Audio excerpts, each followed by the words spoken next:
Hello, everyone. This is Edo Ninja, and you are now listening to the Storm Connect podcast, published by the Sigil Arts Network. I talk about gaming topics and animated series of my own interests like RWBY, Final Fantasy, Persona 5 Royal, and so on forward. The goal I aim to accomplish on every episode is to provide insights on these subjects that are usually overlooked, to spread awareness, and learn more. I must say, it's actually been a hot minute since we've actually talked about RWBY here in this podcast, but since we are approaching the season where the new volume is about to premiere, it's finally time where we get right back down to business.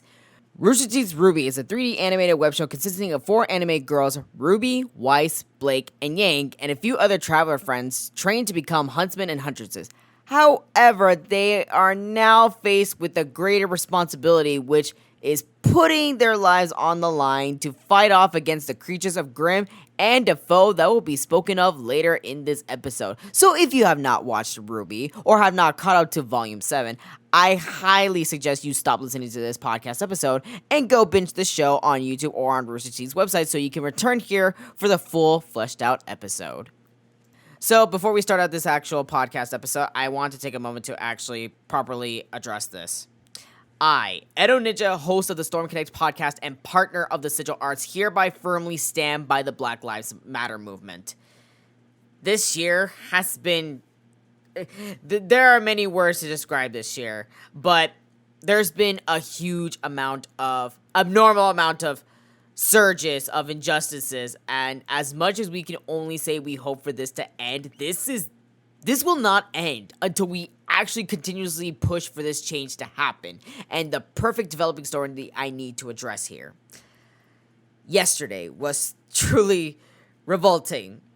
So if you're not aware, the case of Breonna Taylor. Metro Police officers Jonathan Mattingly, Brett Hankinson, and Miles Cosgrove, they fatally shot Breonna Taylor on March 13th of this year. Brett Hankinson was only dismissed from the force for showing an extreme indifference to the value of human life? And oh man, no. We got more of what goes on with this case though, but this is just a little bit of a recap further for all this. Jonathan Mattingly is insisting that they did the right thing and believes that they did absolutely nothing wrong on a no-knock search warrant. So, Breonna's boyfriend shot Jonathan once in the leg in response to breaking into the home, especially for the no-knock search warrant. They just kind of went in. It's kind of self-explanatory at that point. So, due to this complicated issues, officials have banned the use of no-knock search warrants. So, to sum this part up, they agreed to have the case settled for a wrongful death, and now to elaborate to the now updated story, the officers involved with Breonna Taylor's final moments were not charged at all for her death. That's it. At most, only one officer is being charged for wanton endangerment, which is... I can't even fathom. It's... obviously, just saying this aloud is just so stupid. So, apparently, where the gun bullets to the neighbors are more important rather than fatally shooting someone that did nothing wrong. That was not even awake. Or just there, Like, why? And to say that you did the right thing? Oh, wow. Wow. And, the response from the prosecution team, right? They basically said that as much as this was an emotionally driven case or whatever, they have to, put that aside to get to the truth of this case and such. And it's a total bunch of bullshit. The fact that they are not going to charge the officers for wrongfully shooting Breonna Taylor to her death. Get out of here, man.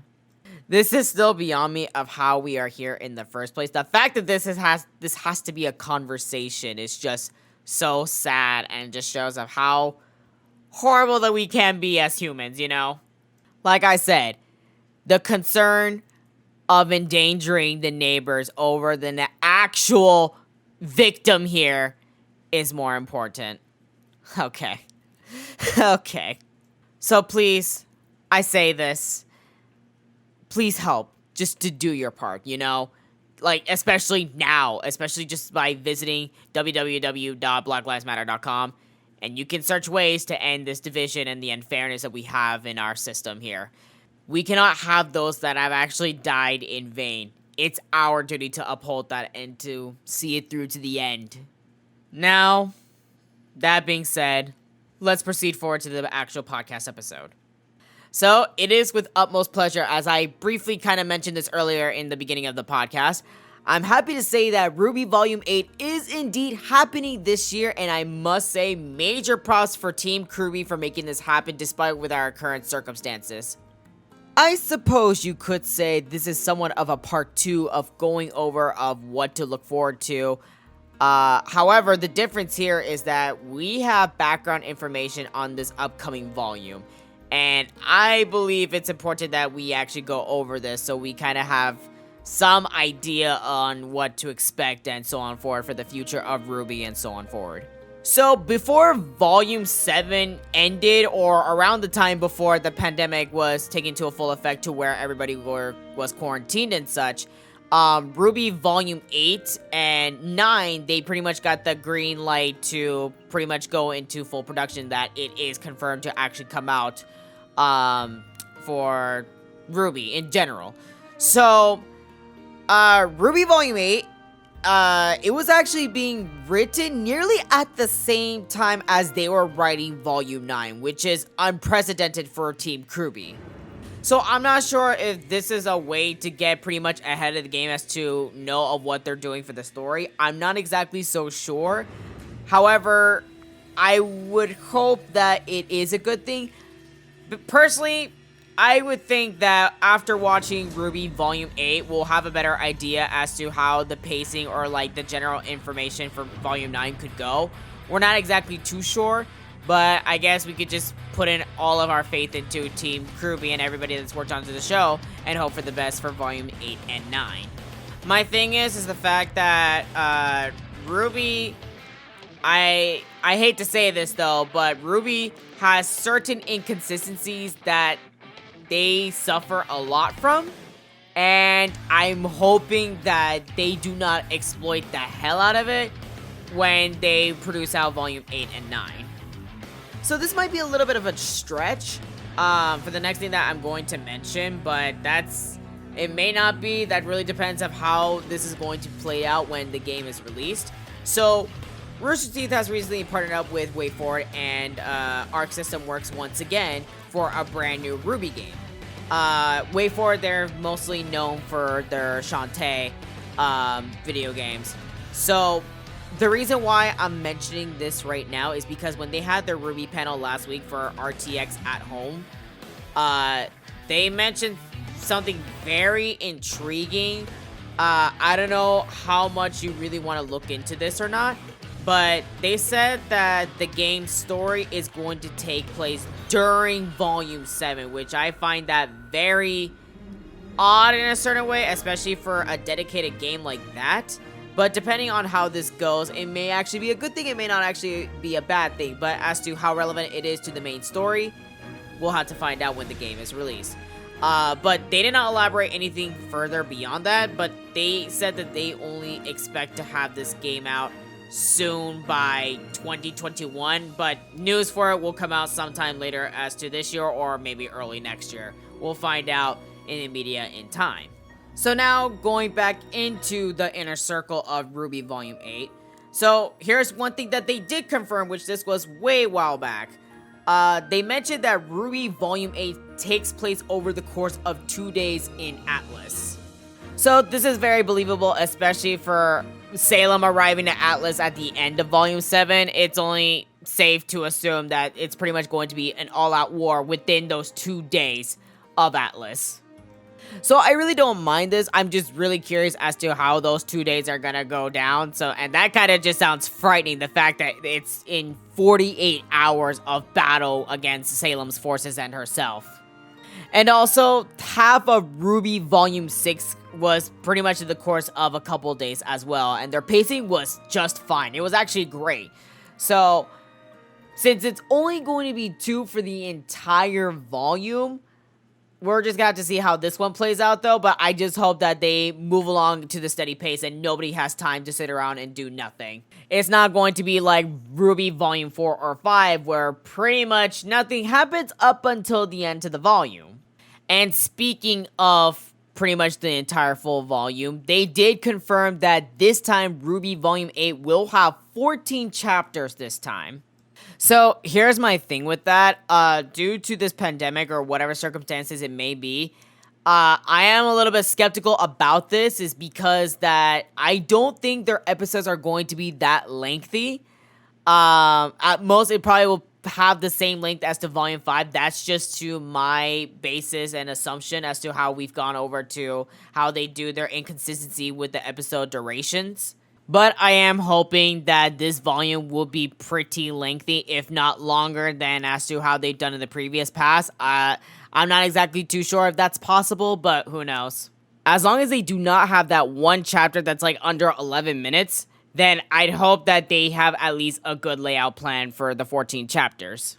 And if there is, there better be a goddamn good explanation as to why that's under 11 minutes or so. But anywho, that's like all of the small background information of RWBY Volume 8 that we know, except for the fact that it is actually going to premiere on November 7th, 2020. So, as usual, it's going to premiere on a Saturday, and pretty much by the time that we wake up, it'll be up already. So, in terms of how they're doing their promotions for this, well, usually every year they release some type of illustration poster for everyone to buy. So in terms of how they're doing their marketing for RWBY Volume 8, in terms of their aesthetics and such, usually every year, like whenever like they are about to premiere a new volume, they have like an actual like dedicated type of illustration to go with the cover that you would see everywhere into the media. However, for this, they did things differently. Another thing that I want to bring up is the fact that they usually do illustration artworks for every volume that's about to premiere. And it's usually like the cover art to show off like the theme of it, right? They did not do that for Volume 7. They pretty much just showcased the new marketing poses, outfits for Ruby, Weiss, Blake, and Yang. And then they just had Atlas in the background. So pretty much it was just kind of a slap-on type thing that they did and with the background and then adding the text and call it a day. Which, you know, Volume 7's poster art, it's not bad. It's alright. It's pretty decent. So, but for Volume 8, they did release that, and it pains me to say this, but oh my god. I think this is like the most least effort poster art covers I've ever seen in any of the volumes that I've seen of RWBY. So pretty much like they kind of still did the same thing, like they posted the characters and then they slap it onto the background, but just everything about it, it just seems to have clashed a lot.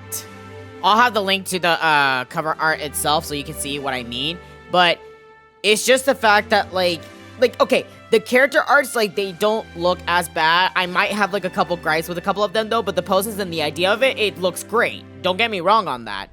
However, how they did their positioning and their sizes of this and how they structured this, it's just so, like I said, it's like really, really off and not well put together. And unfortunately, it doesn't give me that incentive as to why I should be hyped about this volume. So things like this, I believe it's very important, you know?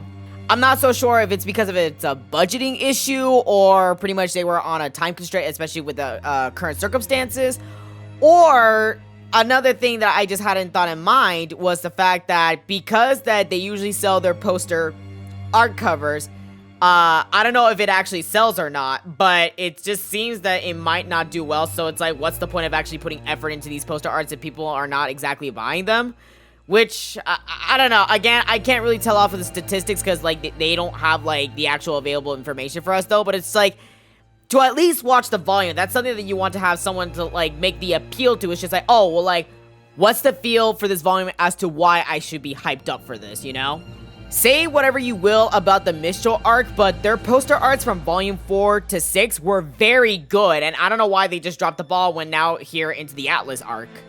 I don't know, it just really disappoints me to see that they're not really putting that much effort into that type of marketing aspect, because again, like I said, this is very important, you know? A lot of people just like, oh, well, we're just only in here for the volume. Yes, that's true, though, but it's like, to actually rope people in to see, like, what's going on and such, I think this is important, you know? If you personally like it, that's fine. Like, more power to you. I just think that, like, it's fine that they have, like, you know, their marketing actual character arts into a poster and such. I just think that it could be incorporated much better, like how they did in the previous volume, for volume 7 though.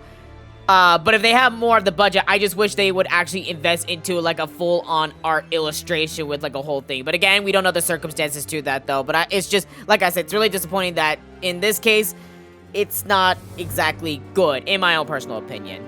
We usually every year get super hyped up about the new artworks for the RWBY characters and such, especially starting from volume 4. So, it's just unfortunate as to how things are now. But again, I'm hoping that maybe it will pick up back one day. But like I said, I'm just not exactly a huge fan as to how things were executed this time.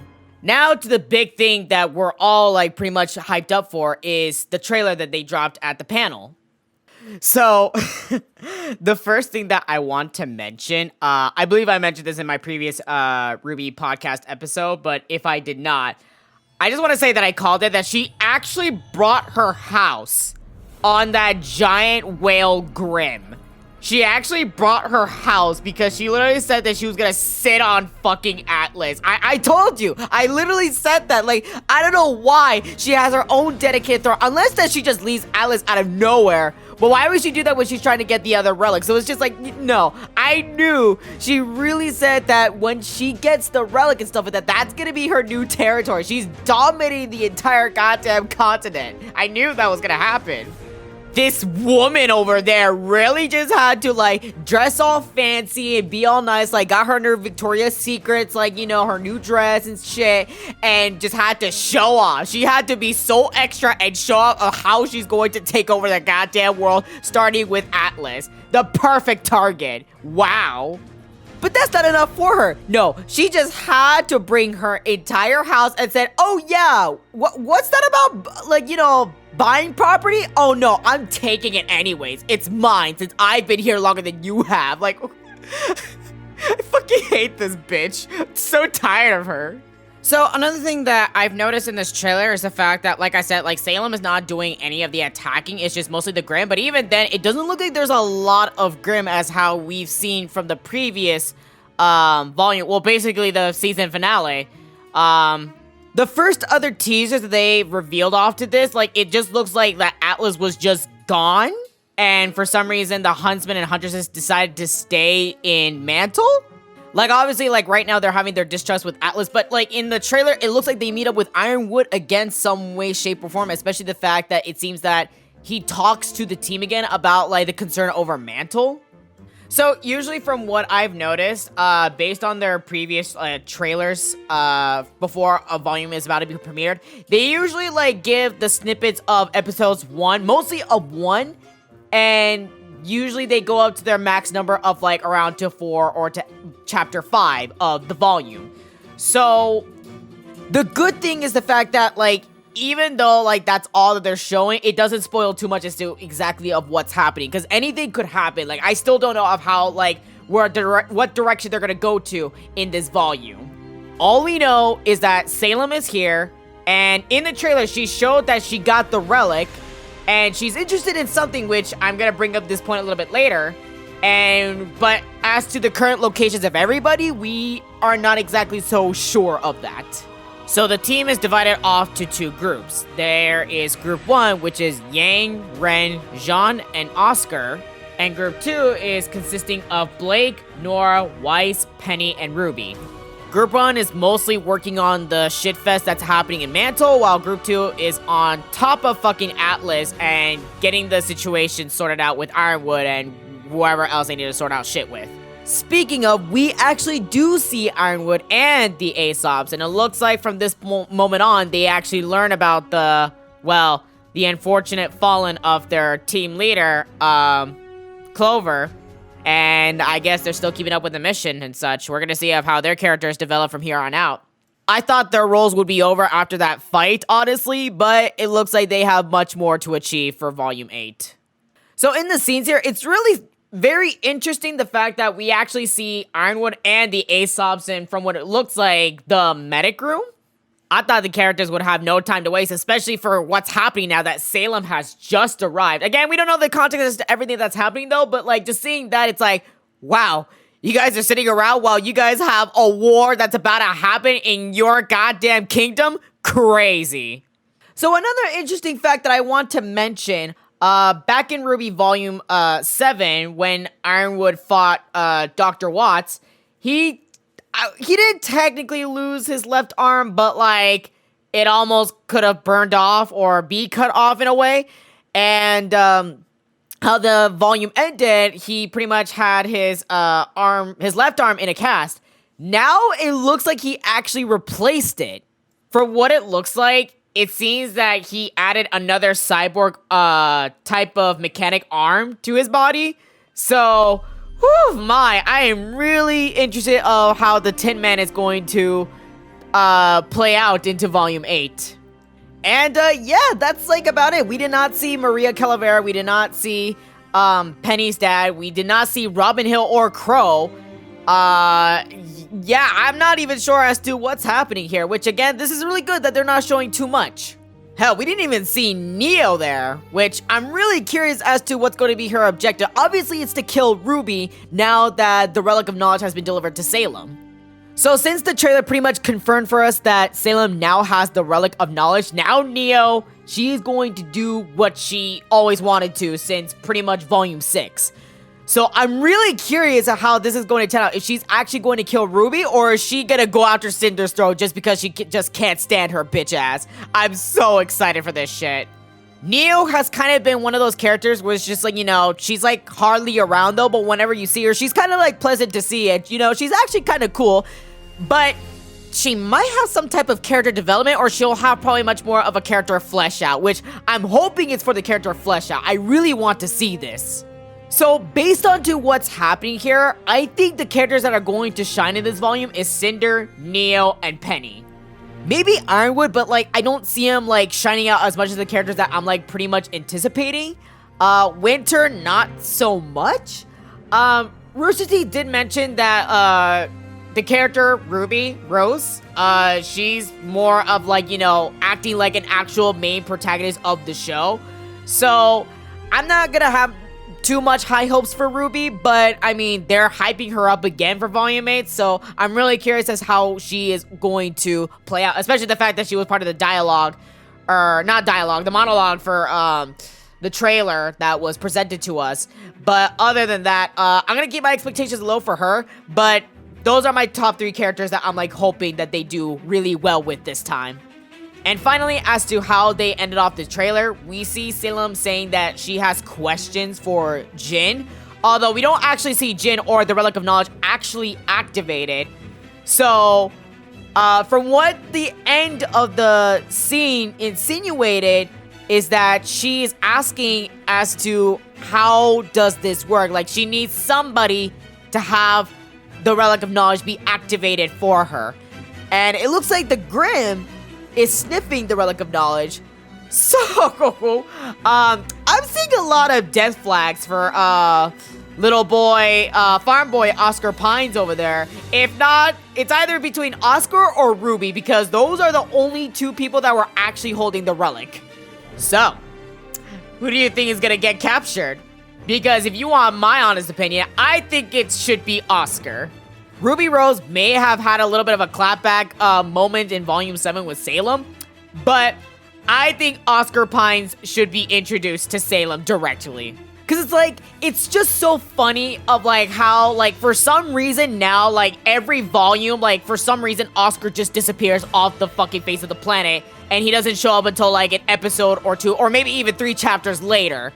So I think for the one time that he actually does disappear, it's much more like an actual dangerous feeling compared to how he basically had his fight with Neo.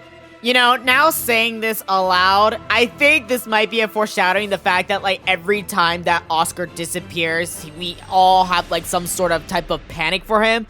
So I think that there actually might be some type of panic as to, like, he could actually potentially die this time, because, god damn, I don't know why Rooster Teeth just loves to tease about his death so much. Well, if it happens, I suppose.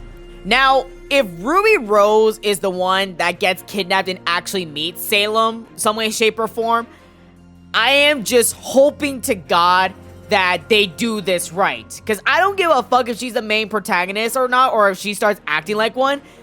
What I would hope that she would do is to be like, you talked about my mother. You know my mom. What did you do to her? I'm hoping that she actually asks these type of questions now that we know that Salem had something to do with it. I'm not exactly sure if that will happen in Volume 8 though, but if someone were to get captured from whoever knows how the relic works, well, like I said, they better play it off right with Ruby. But if not, then again, I am pretty much casting my vote for Oscar to get kidnapped, because I know they'll do that one well, at least.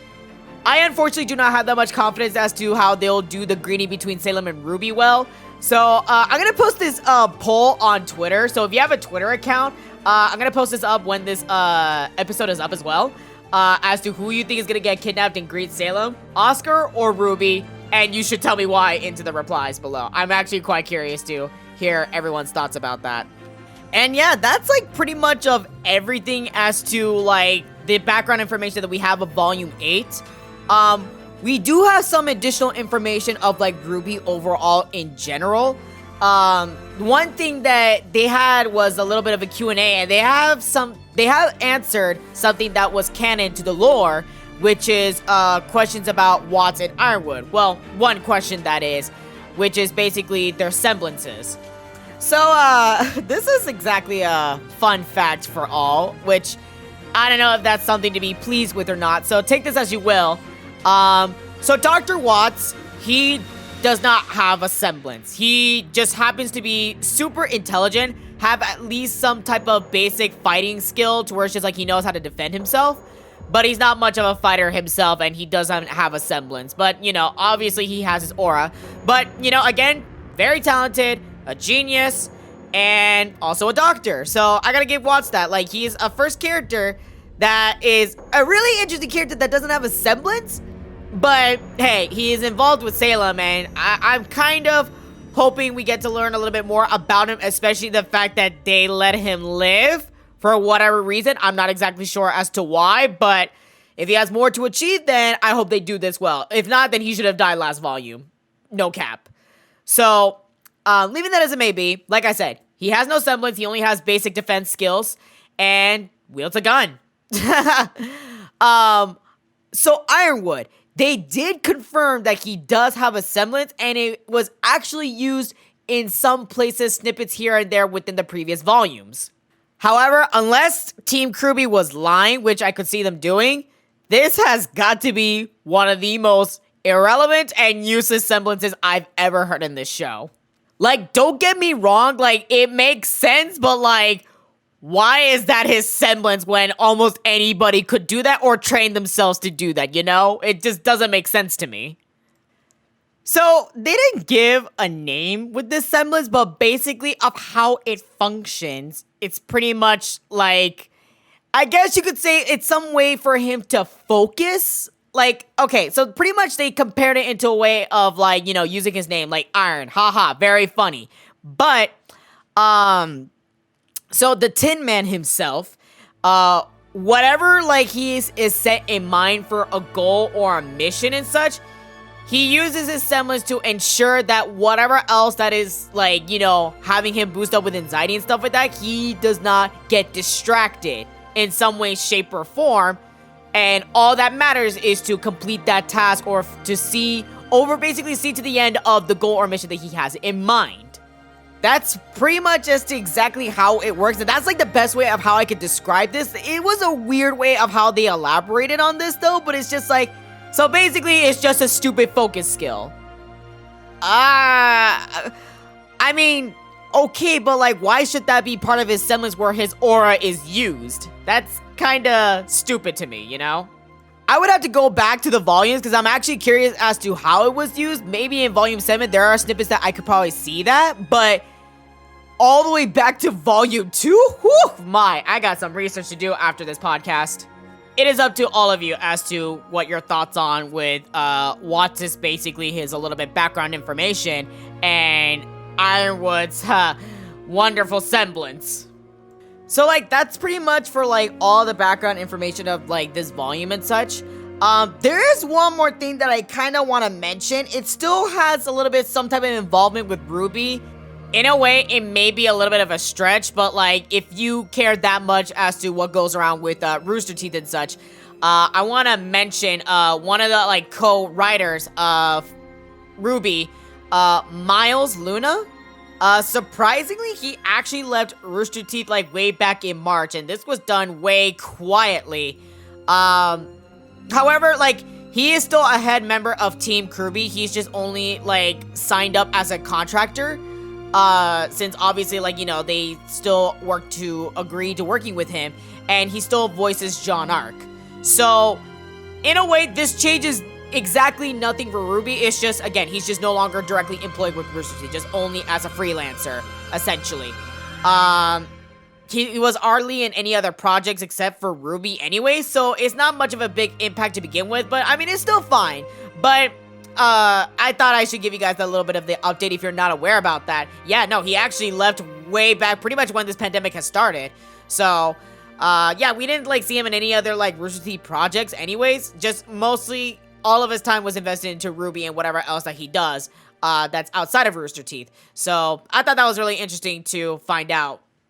So, even with the pandemic, Ruby seems to be doing just okay. Maybe not at their peak as what they were hoping for this year, especially, again, with what's happening with our world right now. But, I mean, again, Volume 8 is still going to premiere this year. Looks like everything is almost done and finished up. They were able to do everything remotely, which is good. So, again, huge props to the animators, the voice actors, everyone that's working on Ruby and such. Big, big shout out to them. And I hope that things are, the work process will get easier in time later, but I'm just super impressed that they were able to do all of this in time as the pandemic goes on. They have also premiered their new Ruby show, pretty much the Dungeons and Dragons, esque version of Ruby. So they finally premiered that. They've only had like a couple episodes in. I still have yet to watch that, so I'm curious as to how this exactly works. I'm not exactly a Dungeons and Dragons type of guy, but hey, this might be my way to get into it. Maybe, I don't know. I'm just only interested in it because of Ruby, so I'm gonna see how that plays out. They also released their book featuring Team Coffee and Team Sun, and it's known as Ruby Before the Dawn. It's book 2. And they're all the way up into Vacuo right now. So best of luck to them. They also did mention that they were going to have a Fairy Tail dedicated show of Ruby and also an art show of Ruby as well, basically showing like the behind the scenes work with basically of like where they got their inspirations from and such. Like there was gonna be like an actual like dedicated thing for it. However, they did release their Fairy Tales book of Ruby within that book. But again, they were supposed to be like a 2D, somewhat animated with Tai telling the story. Basically, it's bedtime story with Tai, Ruby, and Yang when they were kids, basically. So, Ruby Fairy Tales book out. The show of it, no. And there has been no information about that, nor the art show that they spoke of like way early on this year. And that's probably because as to the circumstances that we are right now. So, hopefully we do see that again in the future. But if not, then I'm not exactly too sure. And Ruby Chibi has been extremely quiet, and that's probably because that, like, you know, the director of it left. So I'm not exactly sure if they're going to pick up on it again, or if they're just dropping it overall and just replacing it with the new shows that they're gonna premiere out in the projects that they have revolving around with Ruby, since now it looks like they're investing more and more into Ruby for Rooster Teeth. All I'm going to say is that they never confirmed or denied if the show is actually canceled or not. It's just been on strong, long hiatus. So if it eventually does get canceled or if they just quietly cancel it, well, you would know why from now on at this point. So less than 50 days, Ruby Volume 8 will premiere. And guess what? They're almost wrapping up the writing for Volume 9 of Ruby already.